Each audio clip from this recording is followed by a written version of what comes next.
Тамара Павловна стояла у прилавка в аптеке и пыталась вспомнить название лекарства. Она точно знала его утром, даже записала на бумажке, но бумажку забыла дома на столе. Фармацевт, молодая девушка с усталым лицом, терпеливо ждала. «От давления», — наконец сказала Тамара Павловна, которая в синей упаковке. Девушка кивнула и достала несколько коробок. Тамара узнала нужную, расплатилась и вышла на улицу. Было начало октября, ветер срывал с деревьев последние листья и гнал их вдоль тротуара. Тамара подняла воротник пальто и медленно пошла к автобусной остановке. Раньше она проходила это расстояние за 10 минут, не задумываясь. Сейчас приходилось останавливаться, делать вид, что рассматривает витрины магазинов, хотя на самом деле она просто отдыхала. Сердце колотилось слишком быстро, в груди появлялась тяжесть. Врач на последнем приеме говорил что-то про нагрузки, про режим, но Тамара слушала вполуха. Она всю жизнь работала не меньше 12 часов в сутки и не собиралась менять привычки из-за какой-то одышки. На остановке уже стояли несколько человек. Тамара встала в сторонке, опираясь на сумку. Рядом две женщины обсуждали чьи-то проблемы, перебивая друг друга.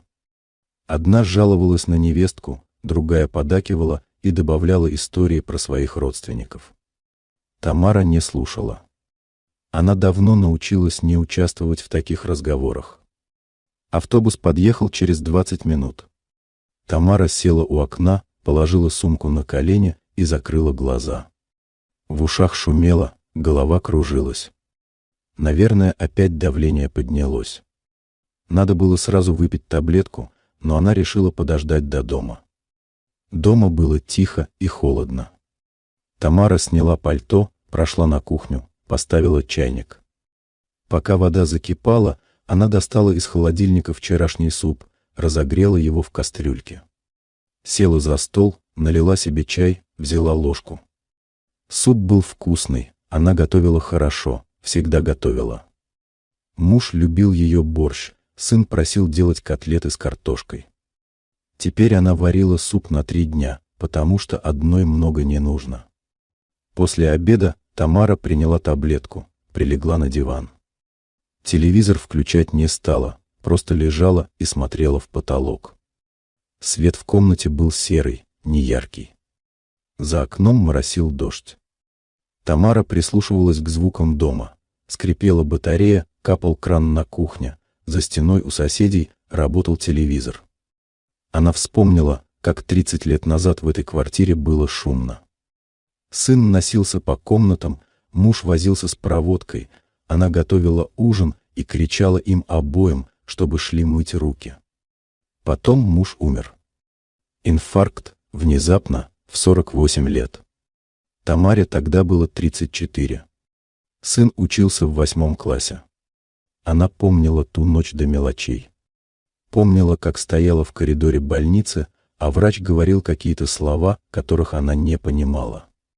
Помнила, как вернулась домой под утро и увидела сына, который сидел на кухне и ждал. Он смотрел на нее, и она поняла, что должна что-то сказать. Но слов не было. Она просто подошла, обняла его и сказала: «Мы справимся». И они справились.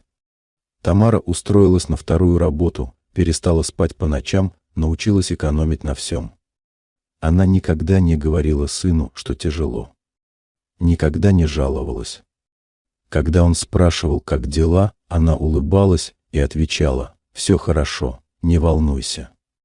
Она хотела, чтобы он учился спокойно, не думал о деньгах, не чувствовал себя виноватым. Сын вырос серьезным и замкнутым.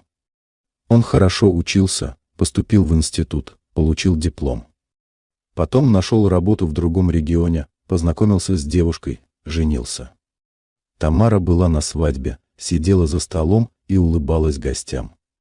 Все говорили, какой хороший парень, какая красивая невеста.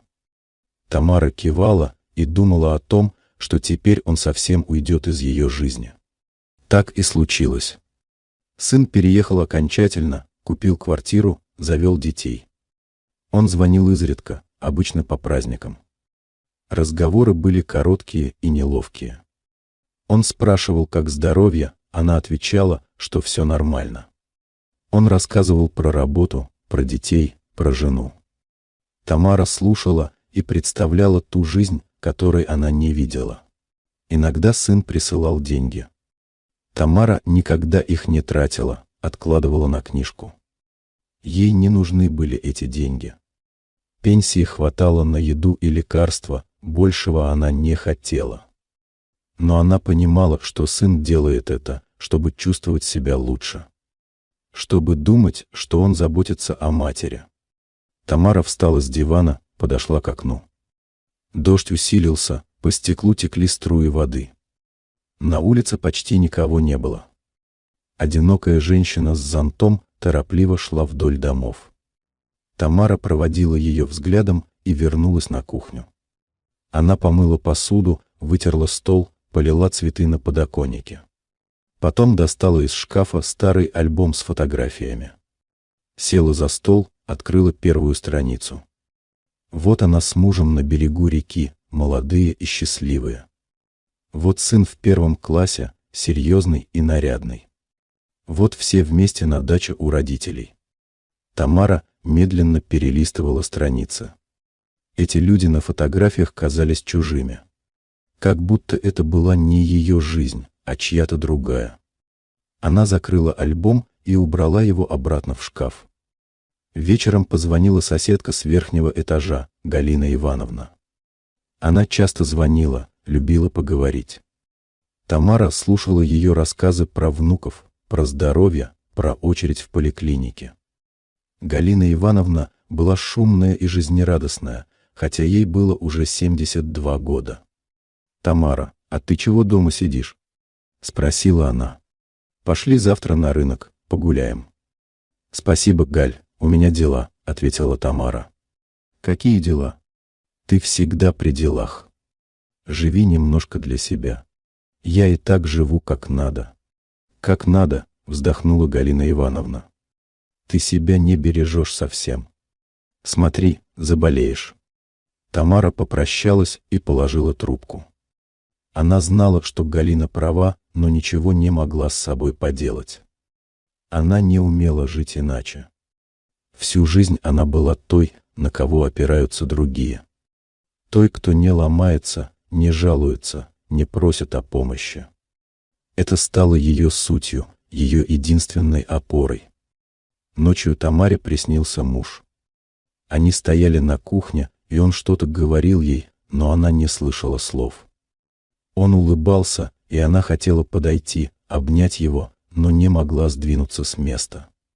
Потом он повернулся и ушел, а она осталась одна в пустой комнате. Тамара проснулась в холодном поту. Сердце билось так сильно, что она слышала каждый удар. Она села на кровати, включила свет, выпила воды. Часы показывали 3:30.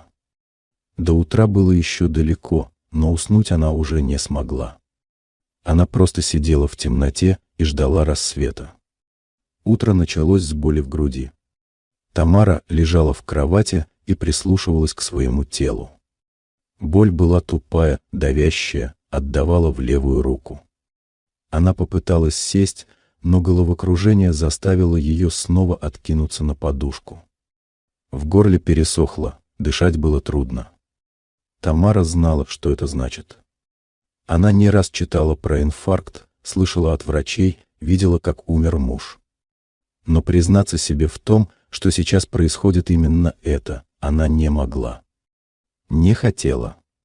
Потому что признать означало позвать кого-то на помощь, а она никогда этого не делала. Она лежала еще минут 10, потом все-таки встала. Дошла до кухни, держась за стены. Налила воды, выпила таблетку от давления. Села на стул и стала ждать, когда полегчает. Боль не уходила, но и не усиливалась.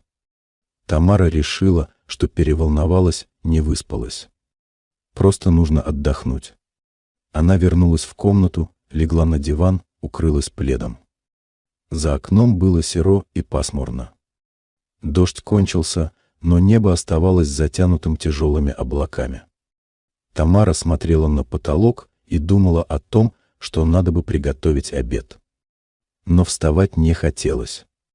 Тело было тяжелым, чужим, непослушным. К обеду боль стала тише, но появилась слабость. Тамара с трудом дошла до кухни, разогрела вчерашний суп, заварила чай. Ела через силу, заставляя себя проглатывать каждую ложку. Потом снова легла. Так прошел весь день. Вечером позвонил сын. Тамара услышала сигнал телефона и долго решала, брать трубку или нет. Но не ответить она не могла. Он же будет волноваться. «Мам, привет!» Голос сына звучал устало и отстраненно. «Как дела?» «Все нормально», — сказала Тамара. Голос прозвучал хрипло, она откашлялась. «Ты простыла?» «Нет, просто горло першит. Погода плохая. Одевайся теплее. У нас тут дожди зарядили, холодно уже. У нас тоже». Пауза. Тамара слышала, как сын дышит, как где-то на фоне играет музыка. «Мам, я хотел сказать, что на праздники мы, наверное, не приедем. У Лены родители юбилей отмечают, мы обещали быть». «Хорошо», — ответила Тамара. «Конечно, езжаете. Ты не обижаешься?» «Что ты, сынок? Какие обиды? Семья важнее». «Ну ладно. Я просто хотел предупредить. Может, потом как-нибудь». «Конечно, конечно». Еще одна пауза. «Ну, я пойду. Работы много». «Иди, иди. Не перетруждайся. Ты тоже береги себя, мам». «Берегу». Тамара положила трубку и долго сидела неподвижно. Она не обиделась. Она вообще не умела обижаться на сына. Он строил свою жизнь, и это было правильно. Так и должно быть. Дети вырастают и уходят, а родители остаются. Это нормально. Но внутри поднималась волна одиночества, такая сильная, что Тамара не могла дышать.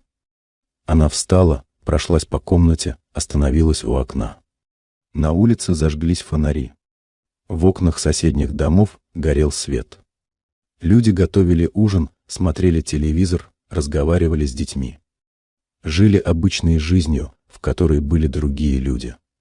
Тамара вспомнила, как давно, когда сын был маленький, они каждый вечер читали книжки. Он сидел у нее на коленях, а она читала про зайчиков и медвежат. Потом он вырос, стал читать сам, потом и вовсе перестал. Но те вечера остались в памяти, как самые теплые и светлые моменты ее жизни. Ночь снова была тяжелой. Тамара просыпалась каждый час, сердце билось неровно, то замедляясь, то ускоряясь. Утром она почувствовала, что стало хуже. Боль в груди вернулась, появилась тошнота. Она встала, оделась, собралась идти в поликлинику. Но на лестнице закружилась голова, и она еле успела схватиться за перила. Тамара вернулась в квартиру, села на стул в прихожей. «Надо вызвать скорую», — думала она. «Надо позвонить». Но рука не поднималась к телефону. Вызвать скорую означало признать, что она не справляется. Признать слабость. Она всю жизнь боролась с этим. Она сидела так минут 20, потом все-таки встала и пошла обратно в квартиру. Легла на диван и решила подождать. Может, пройдет само. Она закрыла глаза и попыталась дышать медленно и ровно. Боль пульсировала в груди, отдавала в шею, в челюсть. Тамара сжала кулаки и терпела. Так прошло еще 2 дня. Тамара почти не вставала, ела понемногу, пила воду и таблетки. Она не звонила врачам, не говорила соседям. Просто лежала и ждала. Чего она ждала, сама не знала. Может быть, чудо. Может быть, смерти. На 3-й день ей стало настолько плохо, что она поняла, дальше нельзя. Она попыталась встать, но ноги не держали. Она упала прямо в комнате, ударилась плечом о край стола. Боль пронзила все тело, но крикнуть она не смогла. Просто лежала на полу и думала, что это конец. Ее нашла Галина Ивановна. Она пришла в гости, как обычно, позвонила в дверь. Тамара не ответила. Галина забеспокоилась, позвонила еще раз, потом достала запасной ключ, который Тамара когда-то ей дала на всякий случай. Открыла дверь и увидела Тамару на полу. Дальше все было как в тумане. Галина вызвала скорую, кричала что-то, плакала. Приехали врачи, подняли Тамару, положили на носилки. Она видела потолок коридора, лестницу, небо. Потом оказалась в машине скорой помощи. Молодой фельдшер мерил ей давление, что-то записывал. Тамара закрыла глаза и провалилась в темноту. Тамара очнулась в больничной палате. Голова кружилась, во рту было сухо. Она попыталась пошевелиться, но тело не слушалось. Рядом стояла капельница, в руке торчала игла. Тамара посмотрела на потолок, на белые стены, на окно с железной решеткой. В палате лежали еще 3 женщины. Одна спала, другая смотрела в телефон, третья читала журнал. Тамара закрыла глаза. Ей было стыдно. Стыдно, что ее нашли беспомощной на полу. Стыдно, что не справилась. Стыдно, что оказалась слабой. Вечером пришла врач. Молодая, серьезная, с усталым лицом. Она посмотрела карту, послушала сердце, задала несколько вопросов. Тамара отвечала односложно. «У вас был микроинфаркт», — сказала врач. «Вы вовремя не обратились, поэтому состояние осложнилось. Почему вы не вызвали скорую сразу?» Тамара молчала. «У вас есть родственники? Кого нам известить?» «Не надо никого», — тихо сказала Тамара. «Как не надо? У вас должен быть кто-то, кто заберет вас после выписки, поможет дома». «Справлюсь сама». Врач посмотрела на нее с недоумением, потом вздохнула и ушла. Тамара повернулась к стене. Она не хотела ни с кем разговаривать. Не хотела объяснять. Не хотела, чтобы ее жалели. Дни в больнице тянулись медленно. Тамара лежала, смотрела в окно, слушала разговоры соседок. Они обсуждали врачей, лекарства, рассказывали друг другу про свои болезни. Одна женщина, полная и громкая, постоянно звонила детям. Она требовала, чтобы они приезжали, привозили еду, фрукты. Дети приезжали каждый день, сидели у ее кровати, что-то рассказывали. Женщина ругалась на них, но было видно, что она счастлива. Тамара смотрела на это и чувствовала, как внутри растет пустота. Она никогда так не делала. Никогда не требовала, не просила. Она всегда говорила, что все нормально. И теперь сын даже не знал, что она в больнице. На 4-й день пришла Галина Ивановна. Она принесла апельсины и печенье, села на край кровати, взяла Тамару за руку. «Ну что ты такое делаешь?» — сказала она со слезами на глазах. «Я думала, ты умерла. Лежишь там на полу, бледная». «Господи, как я испугалась!» «Прости, Галь», — тихо ответила Тамара. «Что прости? Ты хоть понимаешь, что могло случиться?» «Еще немного, и было бы поздно. Почему ты сама не вызвала скорую?» Тамара отвернулась. Не хотела беспокоить. Кого не хотела беспокоить? Скорую? Так это их работа. Или меня? Я бы сразу приехала, все бы сделала. Я привыкла сама. Галина покачала головой. Ты знаешь, в чем твоя беда? Ты думаешь, что просить о помощи стыдно. Но это не так. Стыдно гордиться до такой степени, что чуть не помираешь в одиночестве. Тамара не ответила. Галина посидела еще немного, потом ушла. А Тамара лежала и думала о ее словах. Может, она и права. Может, Тамара действительно слишком гордая. Но изменить себя она не могла. Это было сильнее ее. Через неделю врач сказала, что скоро выпишут. Тамара кивнула. Она уже чувствовала себя лучше, боли почти не было. Но страх остался. Страх, что дома случится то же самое. Что она снова окажется одна на полу, и никто не придет. В день выписки за ней приехала Галина Ивановна. Она помогла собрать вещи, довезла до дома на такси. Проводила до квартиры, помогла лечь на диван. «Я буду заходить каждый день», — сказала она. «Не спорь. И звони сыну.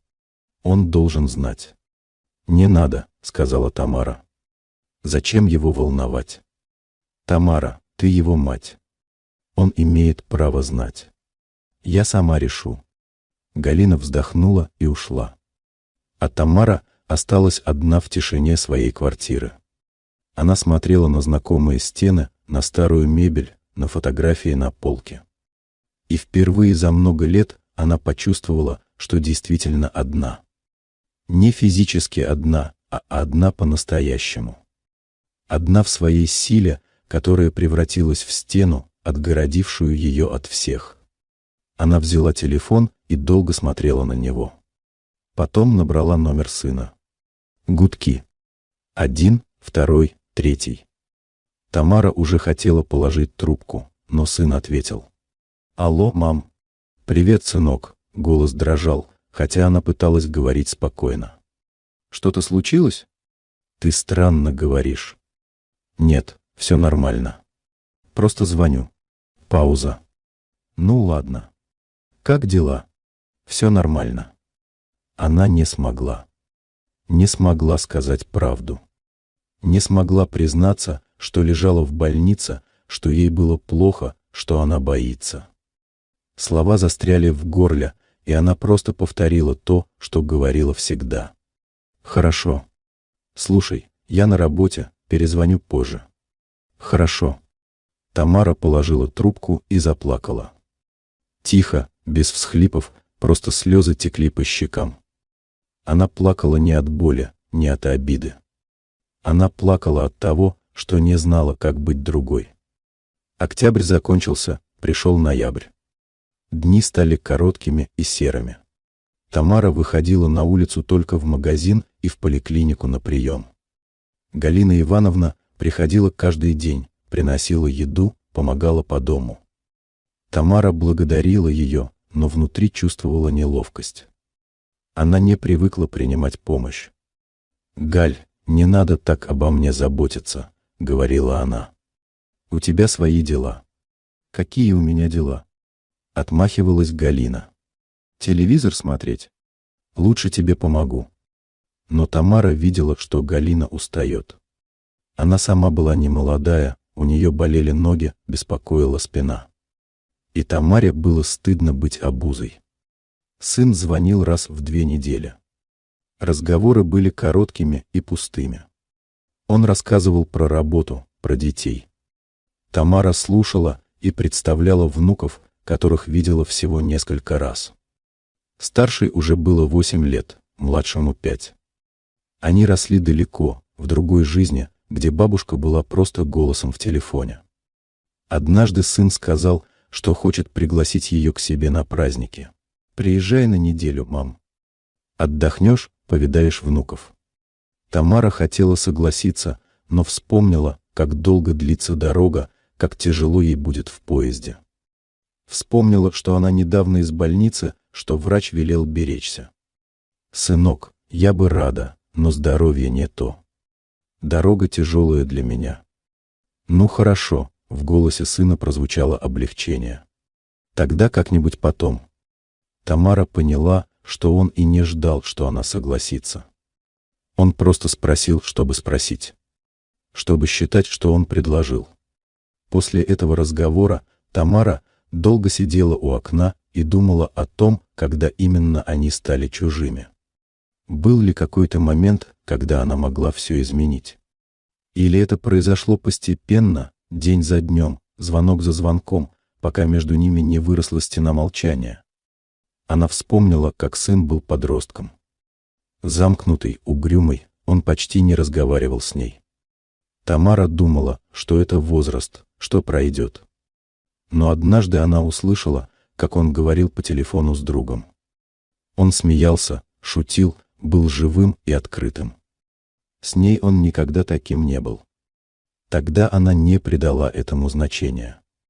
У нее было столько работы, столько забот. Она думала, что главное — обеспечить его, дать образование, поставить на ноги. А о том, что нужно просто разговаривать, быть рядом не только физически, она не подумала. Теперь было поздно. Сын вырос, у него своя семья. Он звонил из вежливости, а не потому, что хотел. И Тамара не знала, как это исправить. В середине ноября пришло письмо. Обычное бумажное письмо в конверте. Тамара удивилась, открыла. Внутри была открытка, нарисованная детской рукой. Цветы, солнце, домик. И подпись неровными буквами «Бабушке от Насти». Тамара долго смотрела на эту открытку. Настя была ее старшей внучкой. Тамара видела ее всего 3 раза, когда родилась, когда было 2 года и когда 5. Последний раз они встречались 3 года назад. Настя тогда была тихая и боялась ее. Тамара пыталась разговаривать с ней, но девочка только кивала и пряталась за маму. Теперь эта девочка нарисовала ей открытку. Тамара перевернула ее, прочитала несколько строк, написанных рукой невестки. «Настя очень хотела вам написать. Мы вспоминаем вас. Приезжайте к нам в гости». Тамара положила открытку на стол и заплакала. Тихо, почти беззвучно. Она плакала от того, что эта девочка, почти незнакомая, нарисовала ей цветы. От того, что где-то там, далеко, о ней помнят. От того, что она сама отказалась от этого тепла, от этой близости, потому что боялась быть слабой. Вечером она позвонила сыну. «Сынок, я получила от Насти открытку». Да, она захотела сама. Мы не заставляли. «Спасибо. Передай ей, что я очень рада». Пауза. «Мам, а ты точно не можешь приехать? Может, на несколько дней хотя бы?» Тамара вздохнула. «Не могу, сын. Врач не разрешает пока». «Какой врач? Ты болеешь?» «Нет, просто возраст. Надо беречься». Она снова не сказала правду. Снова соврала, что все нормально. И сын, как обычно, поверил. Потому что ему так было удобнее. Они попрощались. Тамара положила трубку и посмотрела на открытку. На яркие цветы, на кривое солнце. И подумала, что, может быть, если бы она была другой, если бы не боялась показать слабость, ее жизнь сложилась бы иначе. Может быть, сын был бы ближе. Может быть, внуки знали бы ее не по редким звонкам, а по-настоящему. Но время нельзя вернуть. И характер не изменишь. Она была такой, какой была. Сильной, замкнутой, одинокой. Декабрь принес снег и морозы. Тамара почти не выходила из дома. Галина Ивановна по-прежнему приходила, но теперь реже, 2-3 раза в неделю. У нее самой были проблемы со здоровьем, и Тамара настояла, чтобы она меньше бегала по лестницам. Дни стали похожи один на другой. Тамара вставала поздно, пила чай, принимала лекарства. Потом сидела у окна и смотрела на улицу. Снег падал медленно и тихо, укрывая город белым одеялом. Дети во дворе лепили снеговика, смеялись, кидались снежками. Тамара смотрела на них и вспоминала, как когда-то водила сына гулять. Он был маленький, в красной куртке и синей шапке. Он тоже лепил снеговиков, а она стояла рядом и улыбалась. Но потом он вырос, и этих моментов стало все меньше. Работа, школа, уроки. Некогда было гулять, некогда разговаривать.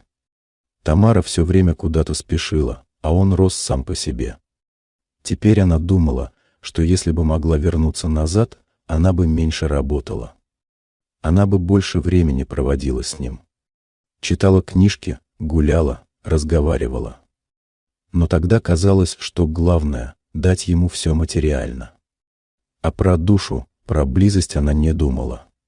Перед Новым годом позвонил сын. «Мам, мы дарим тебе деньги на праздник. Купи себе что-нибудь». «Спасибо, сынок, но мне ничего не нужно». «Ну, мам, ты же понимаешь, что мы не можем приехать». «Хотя бы так». «Я понимаю. Не волнуйся. Ты как встретишь Новый год?» «Обычно. Посмотрю телевизор, лягу спать. Может, к соседке сходишь? Вдвоем веселее». «Может быть». Но она знала, что никуда не пойдет. Новый год она встретит одна, как и последние годы. Это не было чем-то особенным или страшным. Просто еще один вечер в ее жизни. 31 декабря Тамара приготовила салат, нарезала хлеб, поставила на стол бутылку сока. Включила телевизор, где шла праздничная программа. На экране пели, танцевали, смеялись.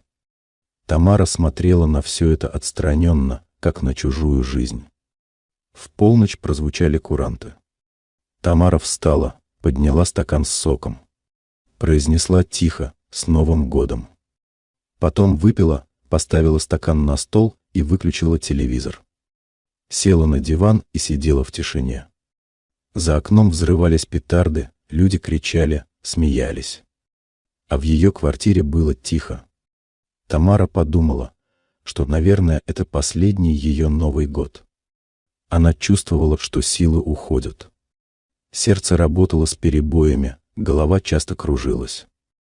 Она понимала, что еще один инфаркт, и все кончится. И никто не узнает. Ее найдут через несколько дней, когда соседи забеспокоятся. Ей не было страшно. Просто грустно. Грустно от того, что она прожила жизнь в одиночестве. Что так и не научилась быть слабой, просить о помощи, открываться людям. Утром 1 января позвонила Галина Ивановна. «С праздником тебя, Тамара! Как встретила?» «Спасибо, Галь. Нормально. Тихо. Одна сидела?» «Одна. Эх, Тамара, ты бы пришла ко мне. У меня дети были, внуки. Весело было. Не хотела мешать». «Какое мешать?» «Да мы бы были рады». Тамара поблагодарила и попрощалась. Потом встала, приготовила чай, съела немного салата. Весь день она провела у окна, глядя на зимний двор. Вечером позвонил сын. «Мам, с Новым годом! Как дела?» «Спасибо, сынок. С праздником вас!» «Как внуки?» «Отлично. Настя получила велосипед, Рома — конструктор. Они счастливы». «Хорошо. Мам, я хочу тебе сказать. Мы думаем летом приехать. Покажем детям твой город». Тамара почувствовала, как что-то сжалось в груди. «Правда?» «Да. Лена давно хочет. И дети должны знать бабушку. Это было бы хорошо». «Ну вот и хорошо. Тогда увидимся летом. До лета еще далеко. Пролетит быстро. Ты держись, мам». «Держусь». Они попрощались. Тамара положила трубку и подумала, что до лета она может не дожить. Но она ничего не сказала сыну. Потому что не хотела портить ему праздник. Не хотела, чтобы он волновался. Она, как всегда, сказала, что все нормально. Январь тянулся медленно и тяжело. Морозы усилились, Тамара почти не выходила на улицу. Галина Ивановна заходила раз в неделю, приносила продукты. Она видела, что Тамара слабеет, но та отмахивалась от вопросов. «Все нормально, Галь. Просто зима тяжелая. Ты к врачу сходи. Надо проверить сердце». «Схожу, схожу». Но Тамара не шла. Она боялась услышать то, что знала и без врачей. Что сердце не выдержит, что времени мало. Ей не хотелось слышать приговор. Лучше уж жить, не зная точно. В конце января случилось то, чего она не ожидала. Приехал сын. Он позвонил вечером, и голос его был странный, напряженный. «Мам, я завтра буду. Поезд приходит утром». Тамара не поверила своим ушам. «Как завтра? Ты же говорил, что летом». «Не могу ждать до лета. Надо увидеться». «Что-то случилось?» «Нет, просто приеду». «Встретишь?» «Конечно». Она не спала всю ночь. Убиралась в квартире, готовила еду, меняла постельное белье. Сердце колотилось, голова кружилась, но она не обращала внимания. Ее сын едет. Впервые за 5 лет он едет сам, без приглашения. Утром она пришла на вокзал за полчаса до прихода поезда. Стояла на перроне и смотрела на рельсы. Было холодно, ветер пронизывал насквозь. Но Тамара не уходила в здание. Она ждала. Поезд пришел вовремя. Из вагона вышли люди с сумками, чемоданами. Тамара вглядывалась в лица. И вот она увидела его. Высокий, в темной куртке, с рюкзаком за плечами. Он шел медленно, глядя по сторонам. Потом увидел ее и остановился. Они стояли так несколько секунд. Потом он подошел и обнял ее. Тамара прижалась к нему и почувствовала, как слезы катятся по щекам. «Привет, мам». «Привет, сынок». Они поехали домой на такси. Сидели молча, сын смотрел в окно. Тамара боялась спросить, зачем он приехал. Боялась услышать, что случилось что-то плохое. Дома он разделся, сел за стол, выпил чай. Тамара смотрела на него и не могла наглядеться. Он постарел, появились морщины вокруг глаз, седина на висках. Но он был ее сыном, и она любила его. «Мам, мне позвонила Галина Ивановна», — наконец сказал он. «Рассказала про твою больницу». Тамара замерла. Зачем она это сделала? Потому что кто-то должен был. Ты почему не сказала? Не хотела волновать. Не хотела волновать. Мам, у тебя был инфаркт. Ты лежала в больнице, а я даже не знал. Ты был далеко. Ничем не мог помочь. Я мог приехать. Мог быть рядом. Не надо было. Я справилась. Сын встал, прошелся по комнате. Ты всегда справляешься. Всегда все сама. А мне что? Мне не надо знать про тебя. Я тебе не нужен? Тамара посмотрела на него с удивлением. Конечно, нужен. Тогда почему ты ничего не говоришь? Почему каждый раз я слышу одно и то же? Все нормально, все хорошо. Я же не дурак, мам. Я понимаю, что тебе тяжело. Но ты не даешь мне помочь. Я не хочу быть обузой. Обузой? Он сел напротив нее, взял ее руки. Ты моя мать. Как ты можешь быть обузой? Тамара опустила глаза. Я не умею просить о помощи. Всю жизнь сама. Я знаю. Я помню, как ты одна нас тянула после смерти отца. Помню, как ты работала, не спала ночами. Но я вырос, мам. Я не ребенок. Я могу и должен заботиться о тебе. А ты мне не даешь. Тамара молчала. Она не знала, что сказать. Впервые за много лет она видела, что сын ее не просто из вежливости спрашивает, как дела. Он действительно хочет знать. Хочет помочь. Но она так привыкла быть сильной, что не умела быть другой. Они сидели молча. Потом сын вздохнул. «Мам, я хочу, чтобы ты переехала к нам». Тамара подняла голову. «Как переехала?» «Совсем. Продашь квартиру, заберешь вещи. Будешь жить с нами. У нас большая квартира, есть отдельная комната. Дети будут рады». «Нет, сынок. Я не могу». «Почему?» «Я не хочу мешать. У вас своя жизнь». «Какое мешать? Ты бабушка. Ты будешь помогать с детьми, они тебя узнают. И я буду спокоен, что ты не одна». Тамара покачала головой. «Нет. Я здесь всю жизнь прожила. Это мой дом. Мам, ты умрешь здесь в одиночестве. Ты хочешь этого? Его слова прозвучали жестко, но правдиво.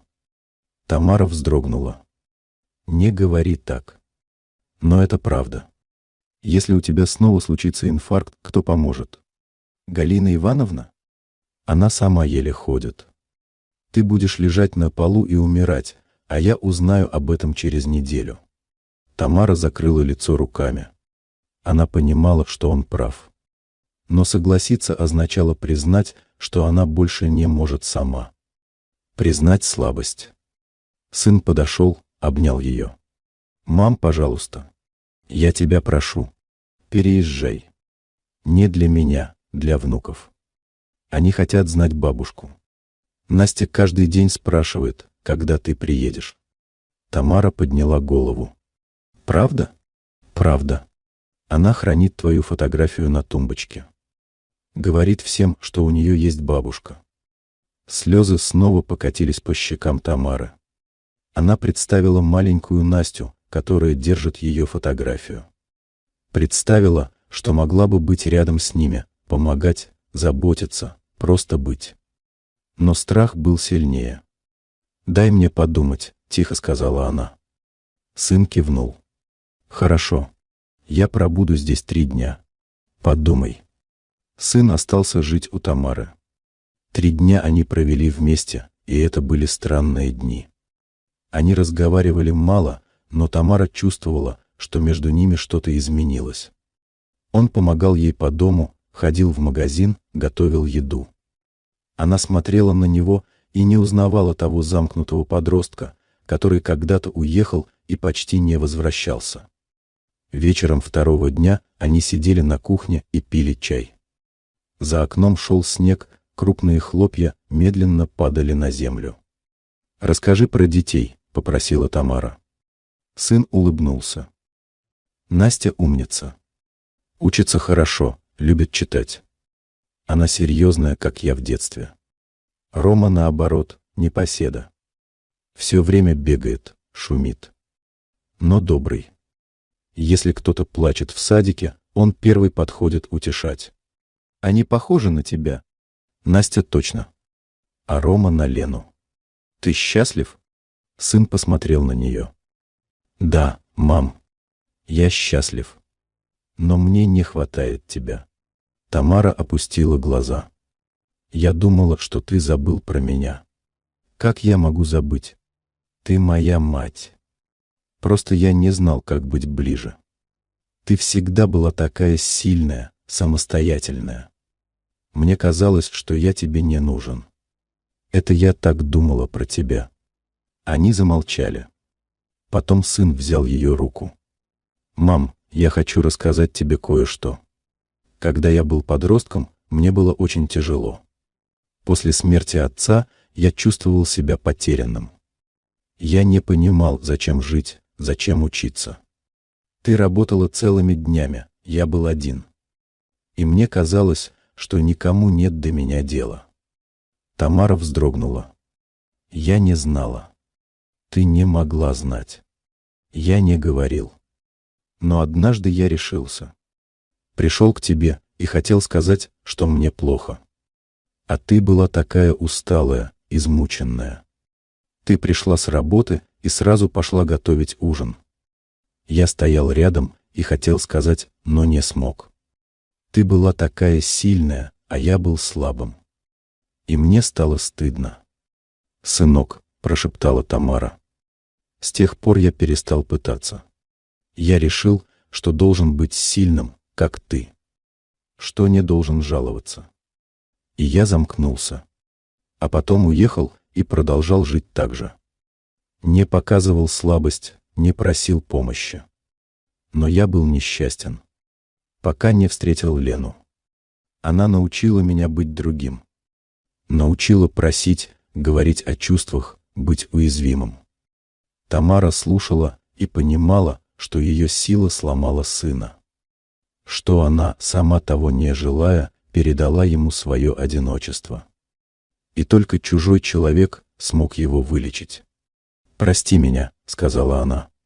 За что? За то, что не была рядом. За то, что не видела, как тебе плохо. Мам, ты делала все, что могла. Ты одна растила меня. Это я должен был быть сильнее, взрослее. Но я был ребенком, а ты не позволяла себе быть слабой. И я думал, что так и надо. Они сидели и плакали. Впервые за много лет они по-настоящему разговаривали. Не о погоде, не о работе. О том, что болело у обоих столько лет. На третий день сын снова заговорил о переезде. «Мам, я понимаю, что тебе страшно. Но попробуй. Хотя бы приезжай к нам на месяц. Посмотришь, как там, понравится ли. Если нет, вернешься». Тамара долго думала. Ее страшила эта перемена. Страшила признать, что она больше не может одна. Но она вспомнила слова сына про детей. Про Настю, которая хранит ее фотографию. И поняла, что хочет их знать. Хочет быть нужной не просто как память, а как живой человек. «Хорошо», — тихо сказала она. «Я попробую». Сын обнял ее. «Спасибо, мам». Они договорились, что Тамара приедет в марте. Сын уехал, а она осталась одна в квартире. Но теперь эта тишина была другой. В ней была надежда. Февраль прошел в подготовке. Тамара разбирала вещи, решала, что взять с собой. Она знала, что едет всего на месяц, но все равно хотела взять что-то важное. Фотографии, книги, платья, в котором была на свадьбе сына. Галина Ивановна была рада. «Наконец-то ты будешь с семьей. Я так за тебя рада, Тамара. Я не знаю, получится ли. Может, я им помешаю». «Не помешаешь. Ты нужна им, и главное, ты нужна себе. Нельзя так жить, одной». Тамара понимала, что Галина права. Но страх не уходил. Она боялась, что приедет и окажется чужой. Что внуки не примут ее. Что сын пожалеет о своем решении. В начале марта сын прислал билет на поезд. Тамара собрала сумку, простилась с соседями, закрыла квартиру. В последний момент она остановилась в дверях и оглядела комнаты. Здесь она прожила 40 лет. Здесь родился и вырос ее сын. Здесь умер муж. Здесь она была счастлива и несчастна. И теперь она уезжала, не зная, вернется ли. Поезд шел долго. Тамара сидела у окна и смотрела на проплывающие мимо леса, деревни, поля. Ей было тревожно и странно. Она ехала к сыну, но чувствовала себя так, будто едет в неизвестность. Приехала она вечером. На вокзале ее встретил сын с детьми. Настя стояла рядом с отцом, серьезная и красивая. Рома прятался за сестру и выглядывал с любопытством. «Бабушка!» — крикнула Настя и подбежала к ней. Тамара обняла ее, и сердце сжалось от тепла. Девочка пахла детским шампунем и сладостями. Она крепко прижималась к Тамаре, и та почувствовала, что начинает плакать. «Не плачь, бабушка», — сказала Настя. «Мы тебя ждали». Рома подошел робко, взял Тамару за руку. «Привет». «Привет, мой хороший». Они поехали домой. Квартира была светлая и просторная. Тамара сразу увидела, что здесь живет семья. Игрушки на полу, рисунки на холодильнике, фотографии на стенах. Лена встретила ее тепло, обняла, провела в комнату. «Располагайтесь как дома. Если что-то нужно, говорите». Тамара разложила вещи, села на кровать. Комната была уютная, с большим окном. За окном виднелись огни вечернего города. Тамара смотрела на них и думала, что, может быть, все будет хорошо. Первые дни были непростыми. Тамара не знала, как себя вести. Она привыкла жить одна, по своему расписанию. Здесь же была другая жизнь, шумная, быстрая, полная людей. Дети бегали, кричали, Лена готовила ужин, сын работал дома за компьютером. Тамара пыталась помогать, но Лена отмахивалась. «Вы отдыхайте. Вы же с дороги». Но Тамара не могла отдыхать. Она встала и пошла на кухню, стала мыть посуду. Лена посмотрела на нее с удивлением, но ничего не сказала. Постепенно Тамара начала привыкать. Она вставала утром, готовила завтрак, провожала детей в школу и садик. Потом убиралась в квартире, готовила обед. Лена работала, сын тоже, и Тамара чувствовала себя нужной. Но самое важное были вечера. Дети приходили домой, и Настя сразу бежала к Тамаре. «Бабушка, почитай мне книжку». Тамара читала, и Настя сидела рядом, прижавшись к ней. Рома тоже подходил, слушал. Потом они играли в настольные игры, Тамара рассказывала им истории про свое детство. Однажды вечером Настя спросила: «Бабушка, а почему ты раньше не приезжала?» Тамара не знала, что ответить. «Я была далеко. А теперь ты будешь жить с нами?» «Не знаю, Настенька. Я хочу, чтобы ты жила. Мне с тобой хорошо». Тамара обняла ее и поняла, что тоже не хочет уезжать. Ей здесь было хорошо. Она чувствовала себя нужной. Впервые за много лет она не была одна. Прошел месяц. Тамара должна была возвращаться, но сын предложил остаться еще. «Мам, оставайся. Дети к тебе привыкли. И нам с Леной легче». Тамара согласилась. Она уже не представляла, как вернется в свою пустую квартиру. Как снова будет одна. Но не все было гладко. Иногда она чувствовала, что мешает. Однажды услышала, как сын и Лена разговаривают на кухне. Лена говорила, что ей тяжело, что в доме стало тесно. Сын возражал, защищал Тамару. Но Тамара слышала усталость в его голосе. Она вышла на кухню. «Я уеду, если мешаю». Лена вздрогнула. «Тамара Павловна, вы не мешаете. Просто я устала, наговорила лишнего. Я понимаю. Вы привыкли жить по-своему. А я пришла и все изменила». Сын подошел к ней. «Мам, не слушай. Мы все устали, но это не значит, что ты не нужна. Оставайся, пожалуйста». Тамара посмотрела на них обоих. Она видела, что они стараются. Но она также понимала, что быть вместе трудно. Что нужно время, чтобы притереться, научиться жить вместе. «Я останусь», — сказала она. «Но если что-то не так, говорите мне. Я не обижусь». Лена кивнула. «Хорошо». С того дня Тамара стала внимательнее. Она не навязывалась, не лезла с советами. Просто помогала тихо, по мере сил. И постепенно они стали одной семьей. Однажды Настя сказала в школе, что у нее есть бабушка. Учительница попросила написать сочинение про семью. Настя написала про Тамару. Она рассказала, как бабушка читает ей книжки, печет пироги, рассказывает истории. Сын показал Тамаре это сочинение, и та прочитала его со слезами на глазах. «Я так сильно люблю свою бабушку», — написала Настя. «Раньше я видела ее только на фотографии. А теперь она живет с нами, и это самое лучшее, что случилось». Тамара поняла, что сделала правильный выбор. Что она нужна здесь. Что ее жизнь не закончилась, а началась заново. Весной сын предложил продать квартиру и переехать совсем. «Зачем тебе она, мам? Ты здесь уже полгода. Ты дома». Тамара думала неделю.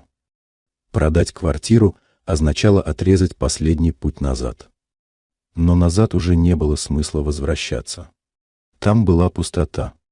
А здесь была семья. «Хорошо», — сказала она. «Продам». Квартиру продали быстро. Деньги Тамара отдала сыну. «На детей потратьте». «Мам, это твои деньги. Мне они не нужны. Мне нужно только быть с вами». Сын обнял ее и ничего не сказал. Но Тамара видела в его глазах благодарность. Они стали одной семьей. Тамара помогала с детьми, готовила, убиралась. Но теперь это было не из-за привычки быть нужной. Это было от любви. Она любила этих детей, которые бежали к ней после школы. Любила сына, который каждый вечер спрашивал, как она себя чувствует. Любила Лену, которая стала ей почти дочерью. Однажды вечером они сидели все вместе за столом. Настя рассказывала про школу, Рома показывал рисунок, Лена накладывала еду, сын наливал чай. Тамара смотрела на них всех и чувствовала тепло, которого не было много лет. «О чем думаешь?» — спросил сын. «О том, как я счастлива», — тихо ответила Тамара. Он улыбнулся и взял ее за руку. Прошло 2 года. Тамара жила с семьей сына и чувствовала себя нужной. Дети выросли, Настя пошла в 5 класс, Рома в 3. Они звали ее просто бабушкой, и это слово грело душу. Здоровье Тамары ухудшилось. Сердце давало о себе знать все чаще. Но теперь она не скрывала этого. Когда становилось плохо, она говорила сыну, и он вызывал врача. Она научилась просить о помощи. Однажды ночью ей стало совсем плохо. Она позвала сына, и тот сразу вызвал скорую. В больнице врачи сказали, что это был очередной микроинфаркт. Сын сидел рядом с ее кроватью и держал ее за руку. «Мам, держись». «Держусь, сынок. Ты вернешься домой. Дети ждут». «Вернусь». И она вернулась. Слабая, но живая. Дома ее встретили Настя и Рома с цветами и рисунками. Лена приготовила ее любимый суп. Сын помог ей лечь в кровать и укрыл одеялом. «Отдыхай, мам. Мы обо всем позаботимся». Тамара лежала и смотрела на потолок. Она думала о том, как изменилась ее жизнь. Раньше она была одна, замкнута в своей силе. Теперь она была частью семьи. Она научилась быть слабой, просить помощи, принимать любовь. Ее стена рухнула.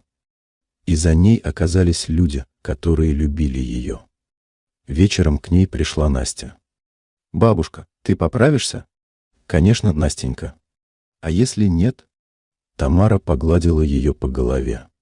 «Я всегда буду с тобой. Даже если меня не будет рядом, я буду в твоем сердце. Я не хочу, чтобы ты уходила. Я тоже не хочу. Но знаешь, что самое важное?» «Что?» «Что я счастлива. Раньше я была одна, а теперь я с вами. И это лучшее, что случилось в моей жизни». Настя обняла ее. «Я тоже счастлива, что ты с нами». Тамара закрыла глаза. Она чувствовала тепло детских рук, слышала голоса близких людей за дверью. Она была дома. Не в квартире, которую продала, а в настоящем доме, где ее любили. Стена, которую она строила всю жизнь, исчезла. И Тамара поняла, что сила не в том, чтобы быть одной. Сила в том, чтобы позволить другим быть рядом. Позволить себе быть слабой, уязвимой, настоящей. Она прожила еще несколько лет. Видела, как растут внуки, как они заканчивают школу. Видела, как сын стал седым, как Лена стала спокойнее. Видела, как жизнь течет, меняется, но остается теплой и светлой. И когда пришло время, она ушла не одна. Рядом были ее люди. Ее семья.